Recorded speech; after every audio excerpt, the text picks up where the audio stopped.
Hey everyone, and welcome back to the channel. Today, we re-dive in deep into a fan theory that has been buzzing around the Lion Guard community for years. We all know how Kion got his scar in the show of venomous bite from the cobra. But what if I told you there's an alternate theory? A darker, more poetic one that connects Kion directly to the greatest villain of the Pride Lands. What if Kion actually got his scar from Scar himself? Now, I know what you're thinking. Scar was long gone by the time Kion was born.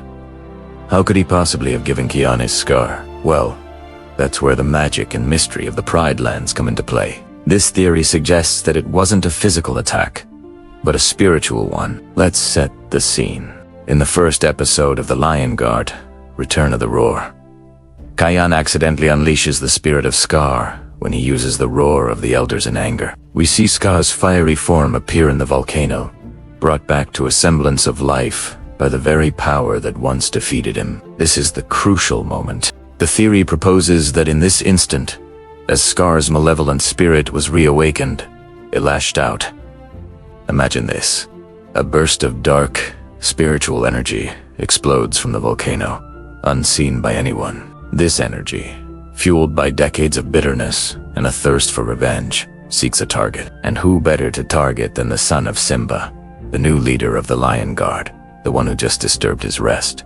This surge of evil, a spectral claw, strikes Kion across the eye. It wouldn't have been a physical wound at first, not one that bled. Instead, it would be a spiritual mark, a curse, a faint, almost invisible line that only became a true scar when triggered by something else. This is where Ashari comes in. In the official story, Ushari's bite is the sole cause. But in this theory, Oshari's venom isn't the origin of the scar. It's the catalyst. Think of it like an invisible ink that only appears under a certain light. When Oshari bit him in that exact same spot, the cobra's venom didn't just poison Kion's body. It activated the dark magic left behind by Scar.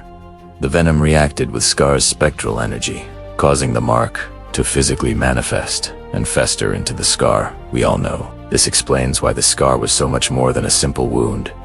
It wasn't just venom that Kion was fighting. He was battling the lingering essence of Scar himself. This is why the healing process was so difficult, why it affected him so deeply, and why he struggled with controlling his anger and the roar. The scar was a constant connection to his great uncle's evil, a conduit for all that negative energy. The symbolism here is just incredible. Scar got his scar from a moment of betrayal and darkness, which set him on his villainous path. In this theory, Kion receives his scar from that same darkness, but his journey is the complete opposite. Instead of letting the scar corrupt him, Kion fights Italiano. He has to overcome not just a physical ailment, but the spiritual echo of his family's darkest chapter. His struggle becomes a battle for his very soul against the legacy of his great. It also makes the Lions of the Outlands episode even more powerful. When Kion meets Kovu, another lion scarred over his eye, the connection is deeper.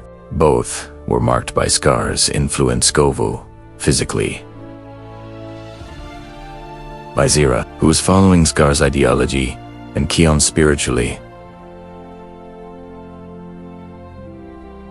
by Scar himself. They are two sides of the same coin, both struggling with the shadow Scar cast over their lives. And what about Kion's healing journey to the Tree of Life? It's no longer just about curing a venomous bite. It's about spiritual purification. The challenges he faces and the lessons he learns are all about cleansing himself of Scar's lingering malice. When Nirmala tells him he must let go of the venom in his heart, she could be speaking metaphorically. He needs to release the anger, the pain, and the evil that Scar's mark represents. This theory neatly ties together the beginning of the Lion Guard with the overarching lore of the Lion King. It makes Scar a more persistent and terrifying threat, his influence reaching across generations to haunt Simba's own son. It elevates Kion's personal struggle from a simple snakebite recovery to an epic battle against inherited evil. It gives the scar a weight and significance that resonates through the entire series. Kion isn't just a hero who got unlucky. He's a hero who was targeted by the ultimate evil and chose to rise above it. He carries a mark of darkness, but turns it into a symbol of his own strength and resilience. So, While the official canon tells us it was,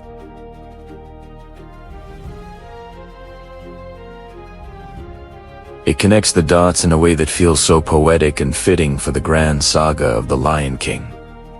Kion's scar becomes a direct inheritance from his villainous great, and his journey to heal becomes a quest to break the cycle of hate and reclaim his own destiny.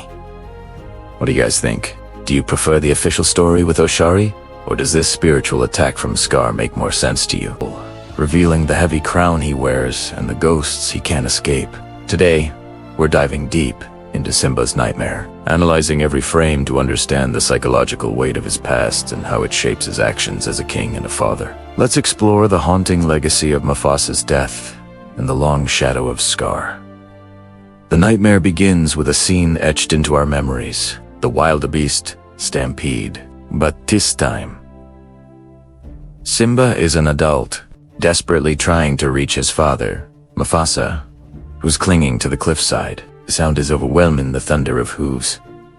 Mufasa cries for help. This immediately establishes the core of Simba's trauma. He's no longer the helpless cub who was told to run. He should be able to save him now, but he can't. As Simba finally reaches the ledge, he grabs his father's paw. For a fleeting moment, there's hope. Mufasa looks up, not at Simba, but past him. The music shifts, becoming sinister, and that's when we see him. In reality, Scar was on the ledge above Mufasa. In the dream, Scar is behind Simba, symbolizing that the threat is no longer just to Mufasa, but to Simba himself and his legacy. Scar has become a part of Simba's own identity, a dark shadow he carries. Scar latches onto Simba's arm, his claws digging in. The scene is a terrifying tug-of-war. Simba is caught between saving his father and fighting off his uncle. He's literally being pulled in two directions by his past. On one side, his duty and love for Mufasa. On the other, the betrayal and evil of Scar. Then, the most haunting moment arrives. Mufasa speaks, but his voice is cold. "You let me die," he accuses. This isn't Mufasa speaking. It's Simba's own guilt, given a voice. It is the lie that Scar planted in his mind as a cub, that he was responsible for his father's death, a lie he has clearly never fully vanquished. As Simba struggles, Scar's laughter intensifies. He whispers, "Trust me," the same words he used to manipulate the young Simba. The dream is replaying the psychological manipulation, highlighting how deep those wounds go. Scar then pulls Simba down, and as Mufasa falls, his image transforms into another character. This is where the nightmare connects directly to the plot of Simba's pride. The falling figure is no longer Mufasa, it's Kovu, Scar's chosen heir. This is a masterstroke of storytelling. The dream is not just about the past, it's about the future. Simba's fear of the past is being projected onto Kovu. He sees Scar's legacy in Kovu and fears that by letting Kovu into the Pride Lands, he is inviting the same betrayal and disaster that led to his father's death. Scar's face then morphs, blending with Kovu's. He laughs with Kovu's voice, creating a horrifying fusion of the two characters in Simba's mind. This visualizes Simba's internal conflict perfectly. He can't see Kovu for who he is. He only sees Scar's reflection. The nightmare shows us that Simba's judgment is clouded by his trauma, his overprotective nature towards Kiara and his immediate distrust of Kovu are not just the actions of a cautious king. They are the reactions of a traumatized son who is terrified of history repeating itself. He's not just protecting his daughter. He's trying to prevent another Mufasa from falling. And this time, the potential victim is his own legacy and his family.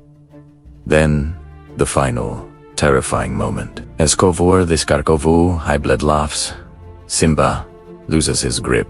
He falls into the stampede below. A sea. A faceless. He is once again that small, hellless cub, swallowed by the chaos his father died in. He wakes up with a start, breathing heavily. The nightmare is over, but its impact lingers. This sequence is absolutely crucial for understanding Simba's character arc in the second film. Without it, his harshness towards Kovu might seem unreasonable or overly prejudiced, but the dream explains everything. It shows us that Simba is fighting a war on two fronts, against the external threat of the outsiders, and against the internal demons of his own past. What makes this nightmare so brilliant is its psychological depth. It's not just a collection of scary images, it's a carefully constructed narrative of trauma. It uses symbolism, tug-of-war, the morphing faces, the fall to convey complex emotions like guilt, fear, and responsibility. It establishes the central conflict of the film before it even truly begins. The battle is not just between the Pridelanders and the outsiders, but between the past and the present, between forgiveness and fear, all within Simba's own heart. Simba's journey in The Lion King was about accepting his place in the circle of life. His journey in Simba's Pride is about learning to let go of the past and to trust. He has to learn to see Kovu as an individual, not as the ghost of Scar. He has to understand that protecting his family doesn't mean building walls around them, but means having the wisdom to know who to trust. His nightmare is the starting point of that journey. It's the raw, exposed nerve of his character, the wound that must be healed for the prides to finally unite. It's a dark, sophisticated, and absolutely essential piece of the Lion King saga, reminding us that even the mightiest kings have nightmares. Thank you so much for watching and diving into this analysis with me. What are your thoughts on this iconic nightmare scene? Let me know in the comments below. And if you enjoyed this, don't forget to like, subscribe, and hit that bell for more deep dives into your favorite animated films. Until next time.